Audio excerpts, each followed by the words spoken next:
حضرات، میں ہوں علی خان غوری۔ امید ہے آپ سب خیریت سے ہوں گے، ٹھیک ٹھاک ہوں گے۔ خواتین و حضرات، آج جو میں آپ کو بتا رہا ہوں، آج کا جو میرا ٹاپک ہے وہ ٹاپک ہے کرمنالوجی سے ریلیٹڈ۔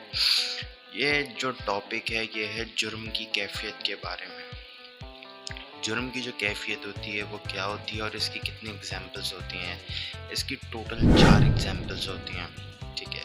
سب سے پہلی ایگزامپل اس کی ہوتی ہے سادہ جرم، نمبر 2 ہوتی ہے اس کی پیچیدہ جرم، نمبر 3 ہوتی ہے اس کی مشتبہ جرم، نمبر 4 ہوتی ہے اس کی غیر مشتبہ جرم۔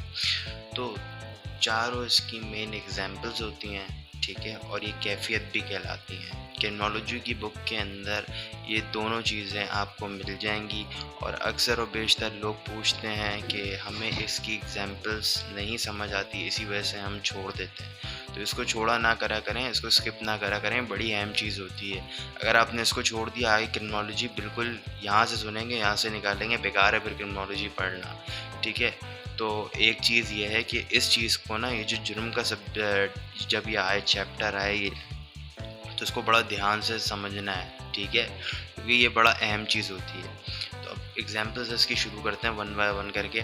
سب سے پہلے ہوتا ہے سادہ جرم۔ سادہ جرم وہ ہوتا ہے جو کسی سے بے دہانی میں ہو جاتا ہے اور وہ بہرحال قابل سزا ہوتا ہے۔ سادہ جرم وہ ہوتا ہے سے کسی سے سادہ جرم ہو گیا، جیسے کہ بے دہانی میں کسی سے کچھ بھی ہو جاتا ہے اور وہ اس وقت دیکھا جاتا ہے، پھر بعد میں قبول کرتا ہے، تو بعد میں اس کو سزا دی جاتی ہے، ٹھیک ہے، وہ سادہ جرم کہلاتا ہے اور قابل سزا ہوتا ہے۔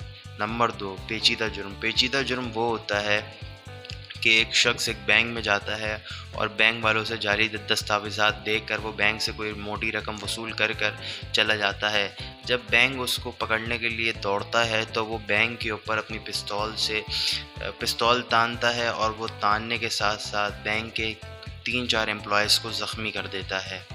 بٹ جب وہ یہ زخمی کرنے کے بعد اس کے اندر ایک دیدہ دلیری آتی ہے کہ وہ ایک پروفیشنل کرمنل کا سٹیج چڑھ ہی رہا ہوتا ہے، بٹ وہ پکڑا جاتا ہے، تو اس کے اوپر پاکستان کے قانون کے تحت کارروائیاں چلتی ہیں، پھر اس کے اوپر سیکشنز لگتے ہیں، مقدمات درج ہوتے ہیں، پھر اس کو کیفل کردار تک پہنچایا جاتا ہے۔ تو ایسی چیز کو ہم کہتے ہیں پیچیدہ جرم۔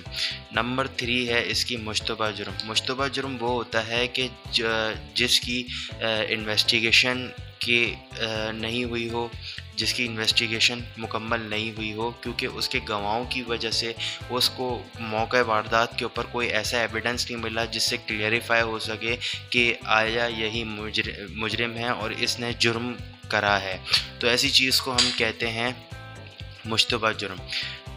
اور نمبر 4 اور لاسٹ اس کی ایگزامپل ہے غیر مشتبہ جرم۔ غیر مشتبہ جرم وہ ہے کہ جو موقع واردات پہ ہی پکڑا جائے، جیسے کہ ایک قاتل نے، ایک اکیوز نے، ایک ملزم نے کسی کو مار دیا، ٹھیک ہے، اور وہ موقع واردات پہ ہی پکڑا گیا، اور موقع واردات پہ پکڑا اپنے قاتل جس سے اس نے قتل کیا تھا، اعلی قتل، اور گواہوں کے سامنے جب وہ پکڑا گیا تو اس کا کیس ویسے ہی وہ ہو گیا، اور اس کو کیفل کردار تک وہ آٹومیٹکلی پہنچ گیا، کیونکہ مین چیز ہوتی ہے گواہ اور تفتیش، ٹھیک ہے۔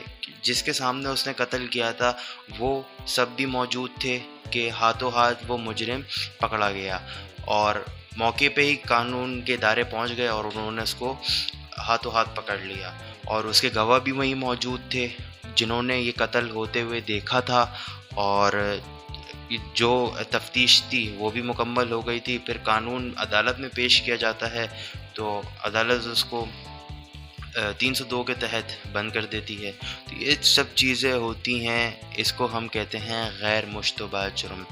تو یہ ایگزامپلز آپ کو سمجھانے کا مقصد یہ تھا، حالانکہ یہ کوئی اتنی مشکل چیز نہیں تھی، بٹ لوگ کہتے ہیں کہ ہمیں یہ سمجھ نہیں آتی جرم جو ہوتے ہیں، اگر ہمارے پاس ایگزام میں بھی یہ آتے ہیں تو ہمارے اس کے اندر مارکس کٹتے ہیں۔ تو بھائی یہ کوئی اتنا مشکل چیز نہیں ہے، آپ اگر دھیان سے پڑھو اس چیز کو۔ اب یہ اس کی اتنی ایک لائن کی میں آپ کو ایگزامپل بتا رہا ہوں، تو اب اس ایگزامپل کو سن کر اپنی طرف سے کچھ لکھنے کی کوشش کیا کرو۔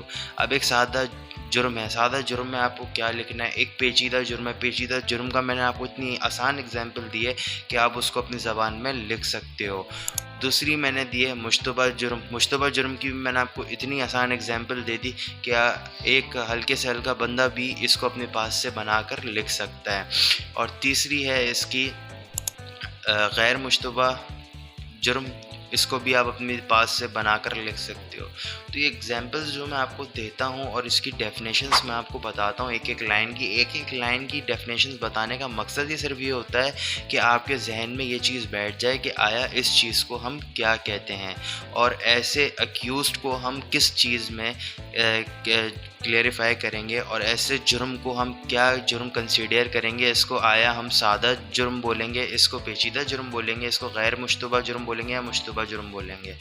تو یہ سب چیزیں بتانے کا مقصد صرف اور صرف یہ تھا کہ آپ اس چیز کو دیکھیں, سمجھیں, پڑھیں. اگر کوئی بھی چیز سمجھ نہ آیا کرے تو میں پھر آپ سے بولتا ہوں کہ کمنٹس کر دیا کریں. اس ویڈیو کے اندر بھی آپ کو کچھ سمجھ نہ آیا ہو تو مجھے بتائے گا, کمنٹ کرے گا. میں آپ کو دوبارہ اس چیز کو اور آسان طریقے سے سمجھاؤں گا. لیکن یہ بھی بہت آسان میں نے آپ کو سمجھایا ہے. اگر آپ پھر مجھے کمنٹ کر کے بولو گے تو پھر میں انشاءاللہ تعالیٰ اس کو اور کلیئر کر کے سمجھاؤں گا. تب تک کے لیے اپنا خیال رکھیں اور اپنے میزبان علی غوری کو دیجیے اجازت. اللہ حافظ.